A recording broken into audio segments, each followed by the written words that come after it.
Hello everyone and welcome to the next session of Artha Point CUT MA English. Today we will be continuing our discussion of past year MA English CUT paper. We would be discussing which of the following is not related to the classical principle of drama. The options that we have here are unity of time, unity of thought, unity of action, unity of place. So, the classical parameters of drama have given us three unities in total. These unities are unity of action, unity of time, and unity of play. So, the right option to this question, they're asking which of the following is not related. The correct answer is unity of thought. Now, let us look at what these unities represent. The very first is unity of action, right? So unity of action says, it tells you about that each play has one main action. It should have a start, a middle, and an end, right? And there should be very few subplots that should be there, right? So it says that there should be one action throughout the play, one main action, right? One main action and only few subplots. Second is unity of time. Unity of time suggests that a play should not take place in a time period of more than 24 hours. So any play should just have it should recount 1 day's time, that is 24 hours time, and should not take place no more than 24 hours. Third we have is unity of place, right? Now, unity of place, it talks about that each play should cover only one single space and should not attempt to have many or different geographies at one time, and a stage should represent only one place throughout the play, right? Let us take an example. For example, the play Oedipus the King, or the play Antigone. Both of them follows the three unities, right? Unity of place means one place, few geographical location, right? So we have unity of action, unity of time, and unity of place. What is the full form of CLAI? The correct answer to this question is Comparative Literature Association of India. Now, CLAI, or the Comparative Literature Association of India, was formed in the year 1987. Earlier to this body, there were two separate bodies. One was INCLA, the Indian National Comparative Literature Association, and the other one was CILA. So it's Comparative Indian Literature Association. These two parties were merged into one. One was situated in Calcutta, the other one was situated in Delhi. These two parties came together and were merged into one to promote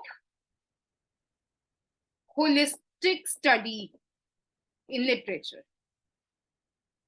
So this body inculcates more intellectual and professional interest of the discipline, and they believe that if the two institutes were merged together, they could serve a better purpose of the holistic study of literature and culture using tools of comparative literature studies, right? That is the very reason that the INCLA was formed, right?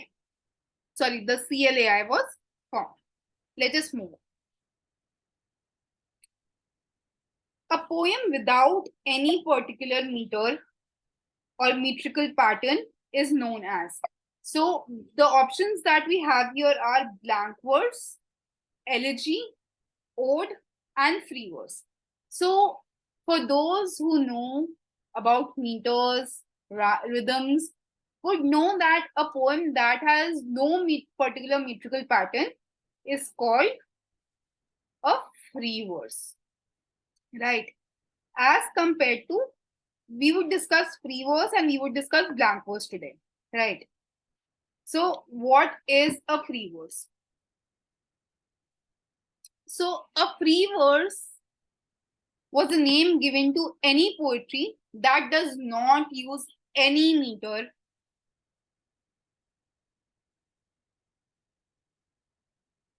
or rhyme scheme, right? No meter and no rhyme scheme. Now, let us first understand what is a meter. For those who must have gone through the earlier videos would know what a meter is because we have discussed about it, right? So the number of stressed and unstressed syllables that are there in the poem is what is called a meter. Now, when we talk of a free verse does not have any meter or any rhyme scheme. Now, when we talk of blank verse, a blank verse is any poetry that has a strict meter but does not have a rhyme scheme. So, what is a free verse? No meter, no rhyme scheme. Blank verses, yes to meter, but no to rhyme scheme. Then there's a formal verse, right? Which has both meter and rhyme scheme, right? So, when we talk of free verse, in a free verse, there is no set of meter.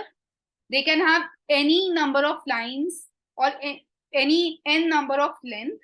It could be from a single word to much longer.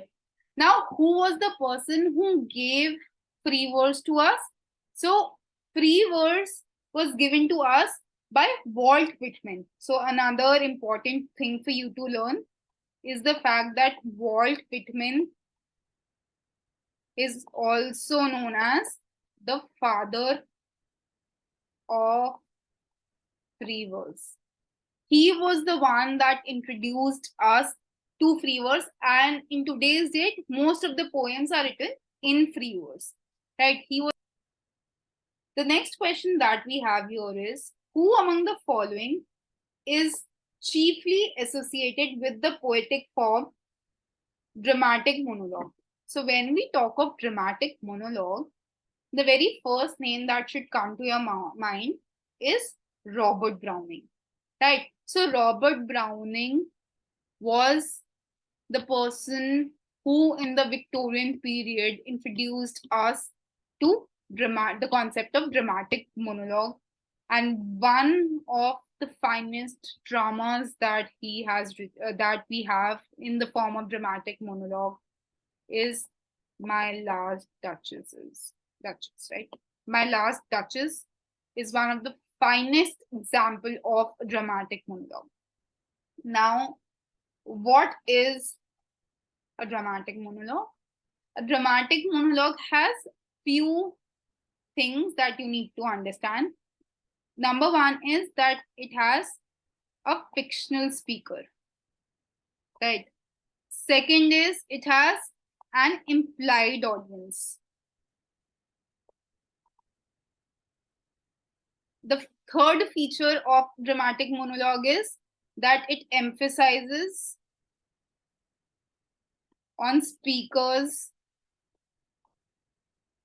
subjectivity.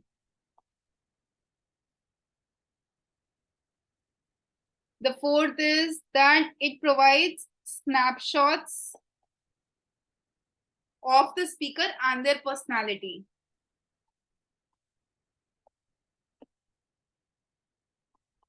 So these are basic features of a dramatic monologue that you should know. Now, with Robert Browning's dramatic monologues, his monologues were usually very aggressive. They were often threatening, And the speaker usually considered himself as intellectually superior, or was and, and is always predicted as someone who's a very good social listener. The speaker is again someone who has complete control over what he speaks and he is extremely capable of lying. In which year was the Bible translated into English for the first time? So the correct option to this question is 1382. Now, who published this Bible, or who translated the Bible in English? The Bible was translated by John Wycliffe, right?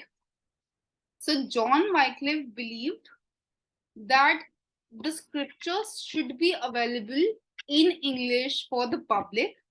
He was basically an Oxford professor who produced first handwritten English language Bible manuscripts in early 1380s, but which came to be published in 1382.